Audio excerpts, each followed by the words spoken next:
Hello. आज हम लोग ऑपरेटिंग सिस्टम में वेरियस शेड्यूलिंग क्यूज पढ़ने जा रहे हैं।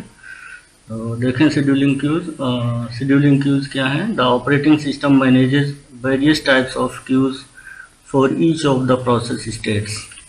The PCB related to the process is also stored in the queue of the same state.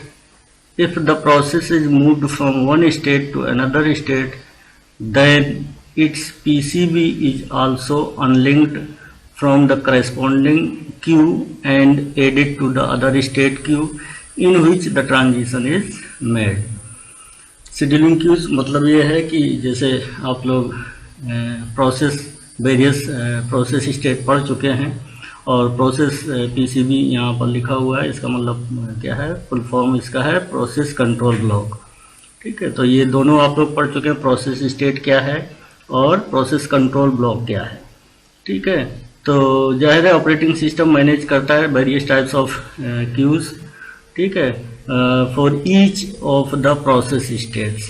Process states कौन कौन सी हैं? हर एक प्रोसेस स्टेट्स के लिए वेरियस क्यूज मेंटेन करना होता है। ठीक है, ऑपरेटिंग सिस्टम मैनेज करता है और वो सारी की सारी इन्फॉर्मेशन, चूँकि आप लोग पढ़ चुके हैं कि प्रोसेस के बारे में सारी की सारी इन्फॉर्मेशन कहाँ पर मिलेगी? प्रोसेस कंट्रोल ब्लॉक में। और प्रोसेस कंट्रोल ब्लॉक, हर एक प्रोसेस का अलग प्रोसेस कंट्रोल ब्लॉक होता है। ठीक है, तो जैसे ही प्रोसेस एक स्टेट से दूसरे स्टेट में जाता है तो पीसीबी भी जो है, पीसीबी का स्टेटस भी उसी तरह से चेंज हो जाता है। तो देखें, operating system maintains the following important process scheduling queues. तो फर्स्ट है जॉब क्यू, नेक्स्ट है रेडी क्यू, फिर है डिवाइस क्यू। मेन इंपॉर्टेंट यहाँ पर आते हैं। तो जॉब क्यू क्या है? A process As a process enters the system, it is placed into a job queue. Job queue consists of all processes residing on secondary storage device awaiting allocation of main memory. मतलब ये है, जैसे ही कोई process system में inter करता है तो उसको सबसे पहले कहाँ पर रखा जाता है? Job Q.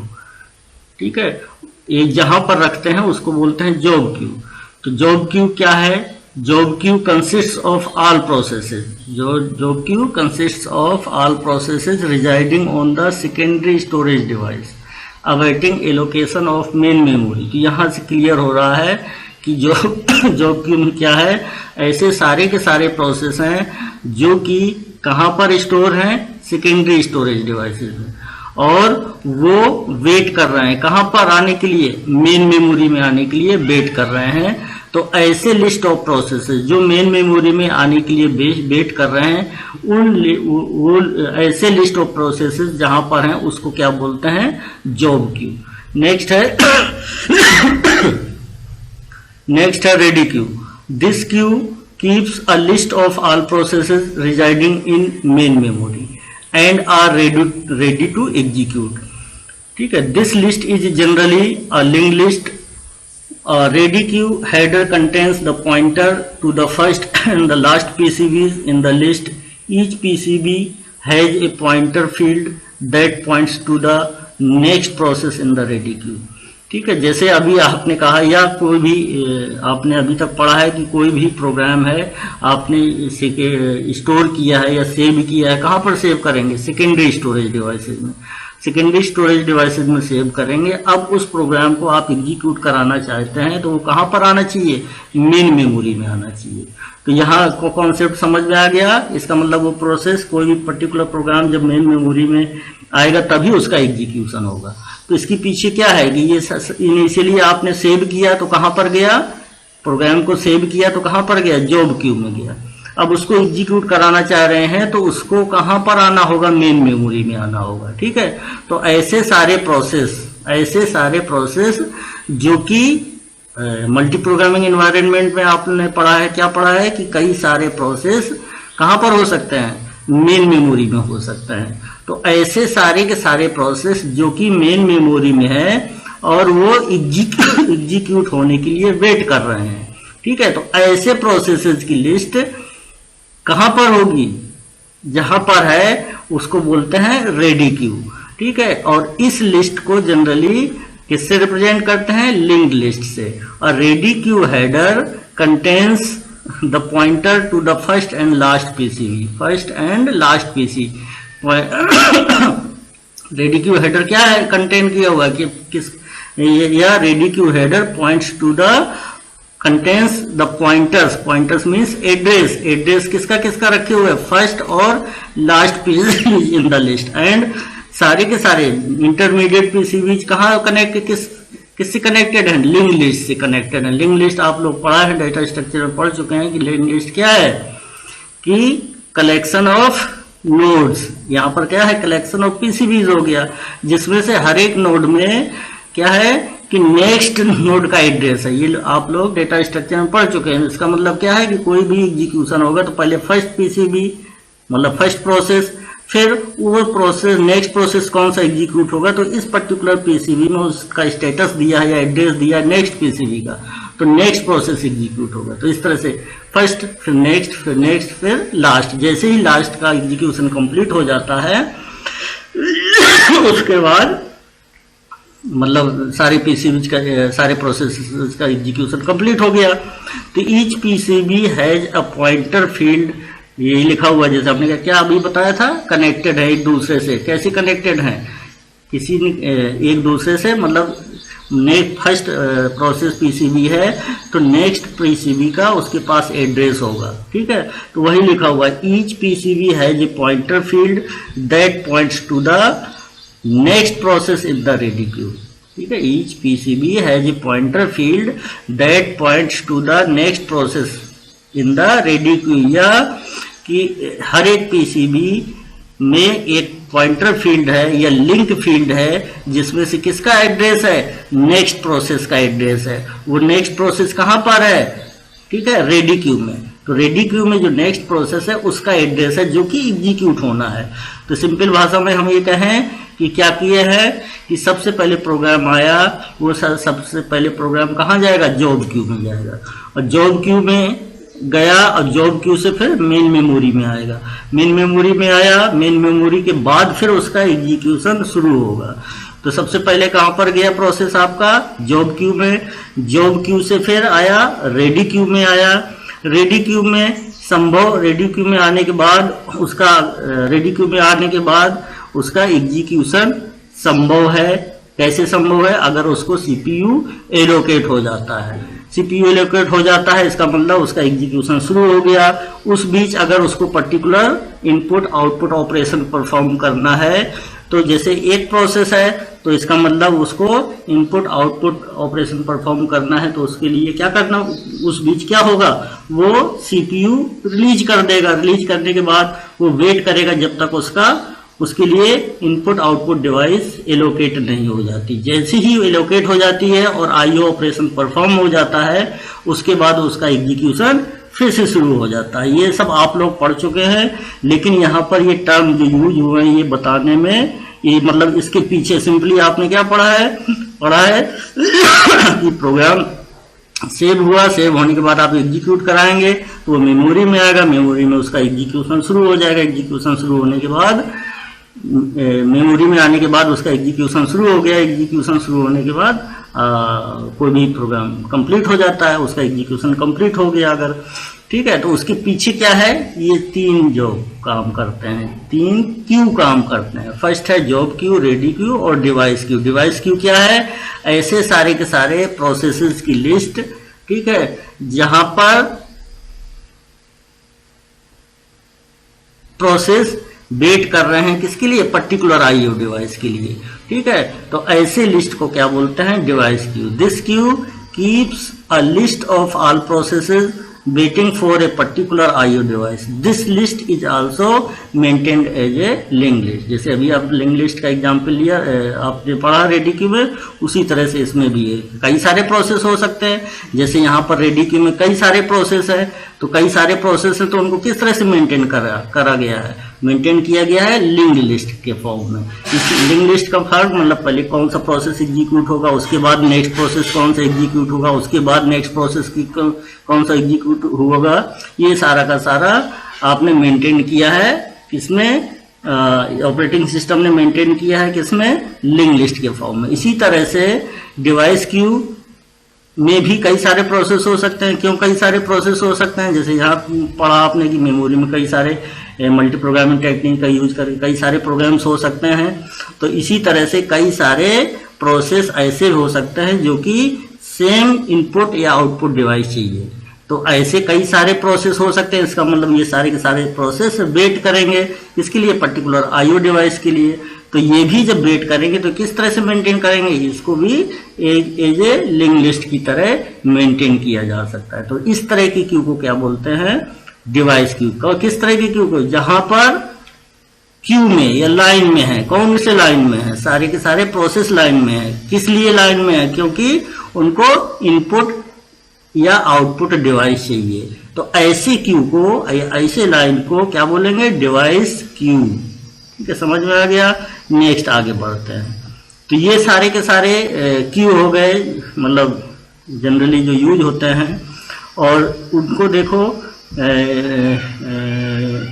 क्यू डायग्राम से दिखाया गया है। तो इसमें से डायग्राम में अभी तो चूंकि आपने सिर्फ पढ़ा है ready Q, job queue, ready queue और डिवाइस क्यू। तो यहाँ पर क्यू में देखें जॉब क्यू, यहाँ ठीक है, ये मान लेते हैं जॉब क्यू।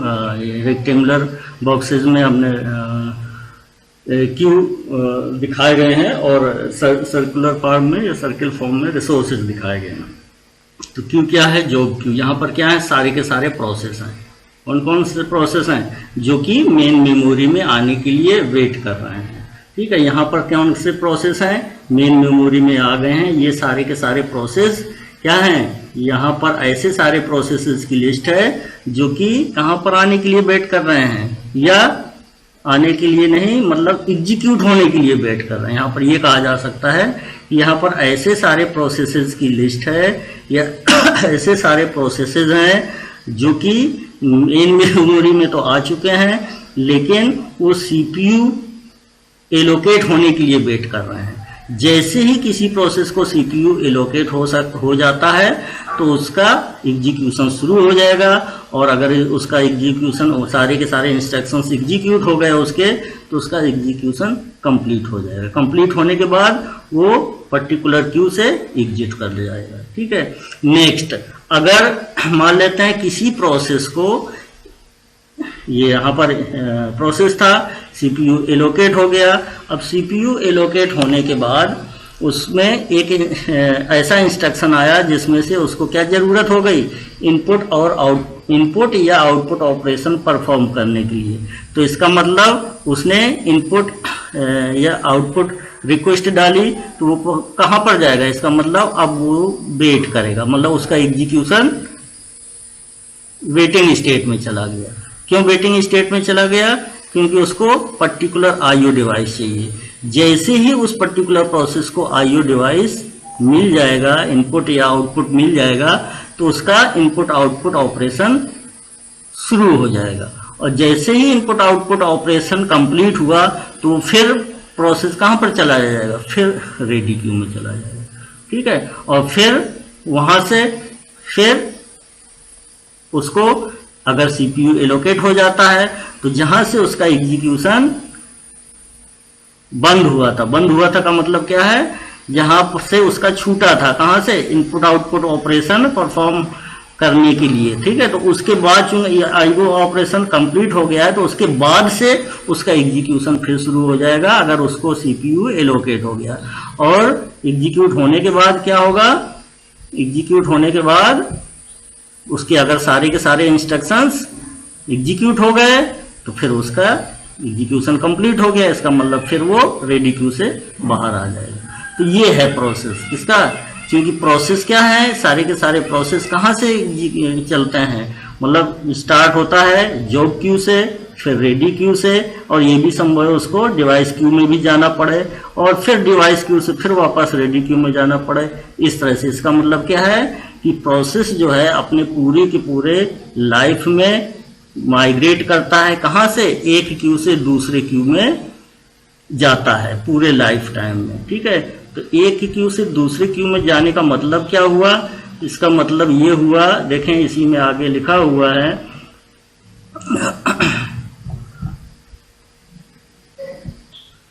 देखें process migrates between the various scheduling queues throughout its lifetime. जैसे आपने अभी बताया वेरियस क्यूज कौन कौन से हो गए, जॉब क्यू, रेडी क्यू और device Q.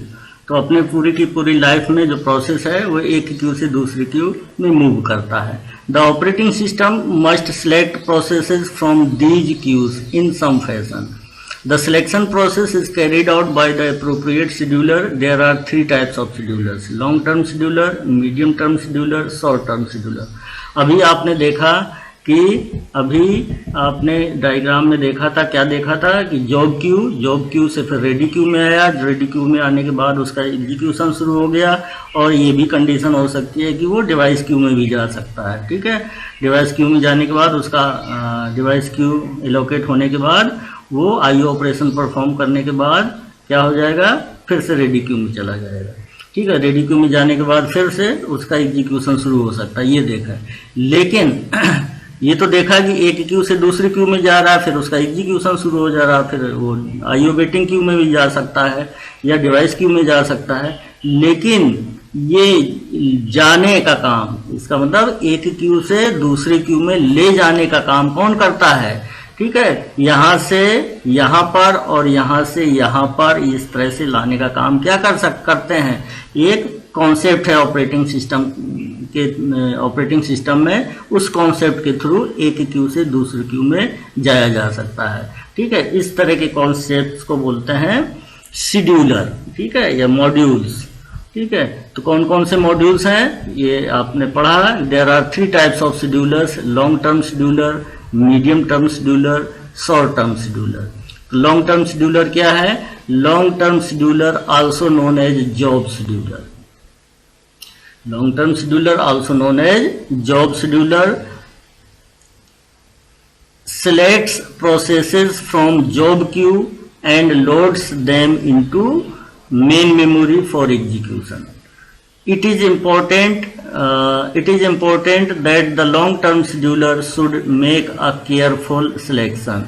In general, most processes can be described as IO-bound process or CPU-bound process, and IO-bound process is the one that spends more of its time performing input-output than it spends performing its computations. On the other hand, CPU-bound process is the one that spends more of its time doing computations. It is important that the long-term scheduler should select a good process mix of CPU-bound and IO-bound processes. The long-term scheduler controls the degree of multi-programming. देखें, simple long term scheduler also known as job scheduler. ठीक है, और long term scheduler करता क्या है? ये process को select करता है। कहाँ से सिलेक्ट करता है? जॉब क्यू से।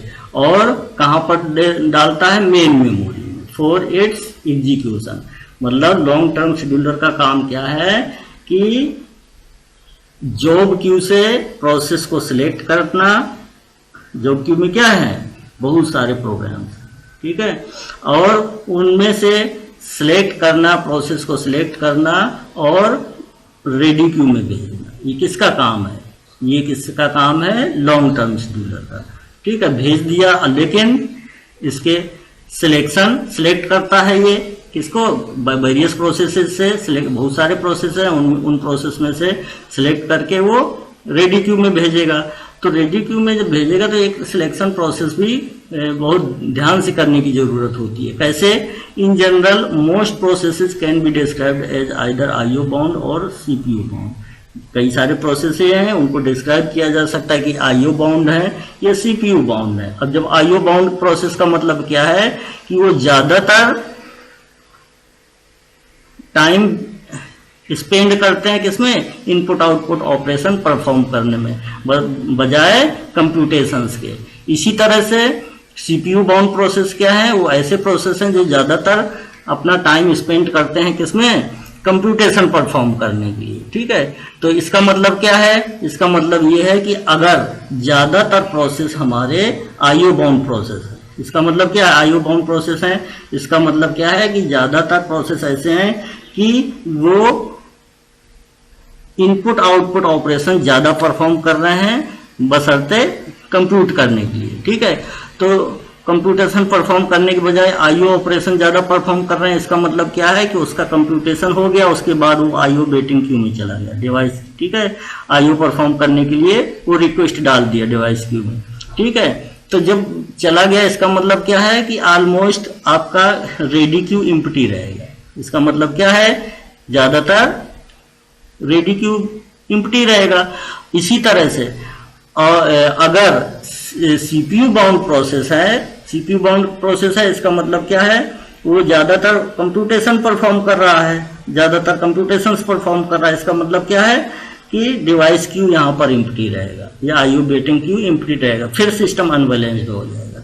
इसलिए ये selection process long term scheduler की जिम्मेदारी है कि सिलेक्शन प्रोसेस किस तरह का होना चाहिए कि good process mix of CPU bound and IO bound process. It is important that the long-term scheduler should select a good process mix of CPU bound and IO bound processes. The long-term scheduler controls the degree of multi-programming. मतलब multi-programming क्या पढ़े हैं आपने कि number of programs, ठीक है, residing in memory, ठीक है, number of program, number of processes. तो ये कौन सा प्रोसेस किसकी रिक्वेस्ट माननी है, किसकी नहीं माननी है, ये कितने प्रोसेस आ सकते हैं, कहां पर रेडी क्यू में, ये कंट्रोल कौन करेगा, लॉन्ग टर्म शेड्यूलर। इसीलिए यहां पर लिखा the long term scheduler controls the degree of multi programming. Next है medium term scheduler. Medium term scheduler देखें, through this scheduler a process is removed from memory and after some time it can be introduced into memory to continue execution where it left off। ठीक है, मतलब इस particular scheduler का use करके किसी भी process को मेमोरी से रिमूव किया जा सकता है और कुछ समय बाद उसको फिर से मेमोरी में लाया जा सकता है, उसको फर्दर एग्जीक्यूशन के लिए। जहां से उसका एग्जीक्यूशन सस्पेंड हुआ था वहां से फिर एग्जीक्यूशन स्टार्ट करने के लिए उसको फिर से मेमोरी में लाया जा सकता है। तो ये जो कहते हैं कि मेमोरी से हटाया जा सकता है और फिर मेमोरी में लाया जा सकता है, इस स्कीम को बोलते हैं swapping. This scheme is called swapping. ठीक है, इसका मतलब क्या है कि क्यों हटाया जा सकता है। मान लेते हैं कि अभी आपने पढ़ा long term scheduler should select a good process mix of CPU and IO bound process। मान लेते हैं ज्यादातर प्रोसेस, एग्जाम्पल के लिए मान लेते हैं ज्यादातर प्रोसेस क्या है, IO bound प्रोसेस है। तो कोई प्रोसेस रिक्वेस्ट कर रहा है एग्जीक्यूट होने के लिए, तो जो IO bound प्रोसेस है उसको सस्पेंड किया जा सकता है। ठीक है, सस्पेंड किया जा सकता है, इसका मतलब क्या है कि उसको फिर से मेमोरी से हटा के कहां पर जाएंगे, लिया जा सकता है, कहां पर, डिस्क में, सेकेंडरी स्टोरेज डिवाइसेज में लिया जा सकता है और वो जो मेमोरी फ्री की है, जो एग्जीक्यूट कर रहा था, उस जगह पर दूसरे प्रोसेस आ सकता है उसका कंप्यूटेशन परफॉर्म करने के लिए। ठीक है, तो समझ में आ गया। इसका मतलब क्या है कि हम पर्टिकुलर प्रोसेस को कहां पर ले जा सकते हैं, वापस मेमोरी से हटा के वापस कहां पर ले जा सकते हैं, जॉब क्यू में, और जॉब क्यू से फिर से उसको कुछ समय बाद उसको फिर से वापस हम ला सकते हैं उसको फर्दर एग्जीक्यूशन के लिए। तो दिस स्कीम, ले जाने और वापस लाने को क्या बोलते हैं, स्वैपिंग बोलते हैं। This scheme is called swapping. In this way memory is available for other process. मतलब स्वैप आउट कर दिया, स्वैप आउट करने के बाद मेमोरी हो गया किसी दूसरे प्रोसेस के लिए अवेलेबल हो गया, जो कि प्रोसेस कहां पर है, जॉब क्यू में। Through medium term scheduler, the process mix of CPU bound and IO bound can be improved। ठीक है, सिंपल लिखा है कि जब हम जैसे अभी IO बाउंड का एग्जाम्पल लिया था कि IO उसको सस्पेंड कर दिया, IO ज्यादा उसको IO ऑपरेशन परफॉर्म ज्यादा करना पड़ रहा था तो उसको कुछ देर के लिए सस्पेंड कर दिया क्योंकि बाकी प्रोसेस का एग्जीक्यूशन हो सके। तो उसको सस्पेंड करने के बाद कहाँ बैक कर दिया गया, कहाँ पर ले जाएगा, सेकेंडरी स्टोरेज डिवाइसेज में। और जब कंप्यूटेशन पर्टिकुलर प्रोसेसेस का कंप्यूटेशन कंप्लीट हो गया तो उसको फिर से वापस हम ला सकते हैं उसका फर्दर एग्जीक्यूशन के लिए। ठीक है, तो वही लिखा हुआ है the through in this way memory is available for other process in the job queue through medium term scheduler, the process mix of CPU bound and IO bound can be improved. The medium term scheduler reduces the degree of multi-programming. ठीक है, reduces the degree, control the degree of multi-programming, reduces the degree of multi-programming. Degree of multi-programming मतलब number of process जो resided कर रहे हैं कहाँ पर, main memory में, उनको कंट्रोल रिड्यूस कर दिया, एक को वापस कर दिया। ठीक है, तो ये इसका मतलब क्या है कि ये रिड्यूस किया जा सकता है, यहाँ पर कंट्रोल किया जा सकता है। नेक्स्ट है short term scheduler. Short term scheduler also known as CPU scheduler. Short term scheduler को हम सीपीयू शेड्यूलर भी कह सकते हैं, जिस तरह से इसी तरह से जैसे लॉन्ग टर्म शेड्यूलर को हम क्या बोले थे, जॉब शेड्यूलर। तो अगर जॉब शेड्यूलर आपसे पूछा जाता है उसका मतलब लॉन्ग टर्म शेड्यूलर से है। शॉर्ट टर्म सीपीयू शेड्यूलर पूछा जाता है अगर आपसे कि सीपीयू शेड्यूलर क्या है, तो उसका मतलब शॉर्ट टर्म शेड्यूलर से ही है। ठीक है, तो शॉर्ट टर्म शेड्यूलर या सीपीयू शेड्यूलर क्या करता है, selects processes from the ready queue. ठीक है, लॉन्ग टर्म शेड्यूलर ने क्या किया था अभी आपको कि जॉब क्यू से प्रोसेस को सिलेक्ट किया था और उसको लोड किया था कहां पर, रेडी क्यू में।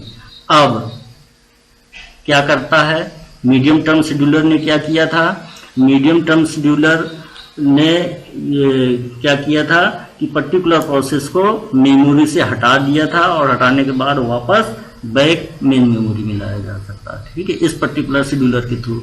शॉर्ट टर्म शेड्यूलर क्या करता है, शॉर्ट टर्म शेड्यूलर करता है कि सिलेक्ट करता है, ये भी प्रोसेस को सिलेक्ट करता है। कहां से सिलेक्ट करता है, रेडी क्यू से। रेडी क्यू में क्या है, बहुत सारे प्रोसेस हैं जो कि सीपीयू एलोकेट होने के लिए वेट कर रहे हैं या अपना उनका एग्जीक्यूट होने के लिए आप वेट कर रहे हैं। ठीक है, तो वेट कर रहे हैं इसका मतलब क्या, उनको सीपीयू एलोकेट नहीं हुआ। तो ये क्या करता है, शॉर्ट टर्म शेड्यूलर डिसाइड करता है कि कौन सा प्रोसेस हमें सिलेक्ट करना है जिसका एग्जीक्यूशन किया जा सके। ठीक है, तो वही लिखा है, short term scheduler selects processes from the ready Q that should be executed on the CPU. मतलब ऐसे प्रोसेस को सिलेक्ट करना जो कि सीपीयू में एग्जीक्यूट हो सके। ठीक है, तो ये सिलेक्ट करने का काम किसका है, शॉर्ट टर्म शेड्यूलर का। तो शॉर्ट टर्म शेड्यूलर सिलेक्ट तो कर दिया। ठीक है, देखें इसमें ये कंफ्यूजन रहता है कि किसी बुक्स में लिखा होता है कि शॉर्ट टर्म शेड्यूलर क्या करता है कि प्रोसेस को सिलेक्ट करके सीपीयू एलोकेट कर देता है। ये सीपीयू एलोकेट नहीं करता। शॉर्ट टर्म शेड्यूलर या सीपीयू शेड्यूलर क्या करता है कि रेडी क्यू में प्रोसेस जो है, कई सारे प्रोसेस हैं, उसमें से किसी प्रोसेस को सिलेक्ट करेगा और सिलेक्ट करने के बाद वो हैंड ओवर कर देगा किसको, डिस्पैचर को। Short term scheduler hands over the selected process to the dispatcher. अब डिस्पैचर का काम ये है कि वो सीपीयू का कंट्रोल उस पर्टिकुलर प्रोसेस को देने के बाद जैसे जैसे सीपीयू का कंट्रोल उस पर्टिकुलर प्रोसेस के ऊपर हो गया, तब जाहिर है उसका एग्जीक्यूशन शुरू हो जाएगा। तो डिस्पैचर क्या है, the dispatcher is the module that actually gives the control of the CPU to the process selected by the short term scheduler. इसका मतलब क्या है कि शॉर्ट टर्म शेड्यूलर का काम ये है कि रेडी क्यू से प्रोसेस को सिलेक्ट करना और फिर सिलेक्ट करने के बाद वो हैंड ओवर करना डिस्पैचर को। और डिस्पैचर का काम क्या है कि उस पर्टिकुलर प्रोसेस की जो रिक्वेस्ट है या उस पर्टिकुलर प्रोसेस को सीपीयू एलोकेट करना या पूरा सीपीयू का कंट्रोल उस पर्टिकुलर प्रोसेस को देना जिससे कि उसका एग्जीक्यूशन शुरू हो सके। तो ये हो गए आपके, इसी को हमने डायग्राम में दिखाया है, आपका क्यूइंग डायग्राम जो अभी आपको बताया गया था। तो इन्हीं तीनों शेड्यूलर्स को देखो हमने रिप्रेजेंट कर दिया है। देखें कहाँ पर, जॉब क्यू से रेडी क्यू में लाने का काम सिंपल भाषा में आप समझें तो यहाँ पर कौन काम करता है, लॉन्ग टर्म शेड्यूलर। इसी तरह से रेडी क्यू से, ठीक है, सिलेक्ट करना और सिलेक्ट करने के बाद किसको हैंड ओवर करना, डिस्पैचर को हैंड ओवर करना, या डिस्पैचर क्या करता है उस सिलेक्टेड प्रोसेस को कंट्रोल देता है सीपीयू को। तो यहाँ पर कौन काम करता है, एक तरह से शॉर्ट टर्म शेड्यूलर या सीपीयू शेड्यूलर। अब उसी प्रोसेस को मान लेते हैं कि स्वाइप आउट करने की जरूरत पड़ी, तो स्वाइप आउट करने का बाद इसका मतलब उसका एग्जीक्यूशन कुछ हो चुका है, partially executed swipe out processes. ठीक है, ये कहाँ पर रखे जाएंगे, ये जॉब क्यू में ही जाएंगे। स्वाइप आउट किया इसका मतलब मेमोरी से हटा लिया, हटाने के बाद उसको सेकेंडरी स्टोरेज में डिवाइसेस में डाल दिया। सेकेंडरी स्टोरेज डिवाइसेस में कौन सा है, ये मान लेते हैं इसी को, partially executed served out process है, तो उसको जॉब क्यू में डाल दिया। फिर जॉब क्यू से फिर रेडी क्यू में लाने का काम कौन करेगा, ये आपने पढ़ा है, कौन करता है, लॉन्ग टर्म शेड्यूलर। तो इसका मतलब क्या है, यहां से यहां लाने का काम लॉन्ग टर्म शेड्यूलर करता है, और रेडी क्यू से सीपीयू एलोकेट होने तक का काम क्या कौन करता है, शॉर्ट टर्म शेड्यूलर। और स्वैप आउट और स्वैप इन की जिम्मेदारी किसकी होती है, ये स्वैपिंग टेक्निक जो आपको बताया कि किसी प्रोसेस को स्वैप आउट किया जा सकता है कहाँ से, मेमोरी से, और फिर से बैक मेमोरी में लाया जा सकता है कहाँ, उसको एग्जीक्यूट होने के लिए। तो ये सब करने का इसके पीछे ये कौन करता है, ये कौन रिस्पॉन्सिबल होता है स्वैप इन और स्वैप आउट के लिए, ये होता है मीडियम टर्म शेड्यूलर। ठीक है, तो ये आप लोग पढ़ चुके, बहुत इम्पोर्टेंट था, आगे शेड्यूलिंग एल्गोरिथम बताया जाएगा, तो पहले ये आपको समझना जरूरी था, तो इसको एक बार ध्यान से जरूर पढ़ेंगे, उसके बाद आगे बढ़ेंगे। तब तक के लिए धन्यवाद।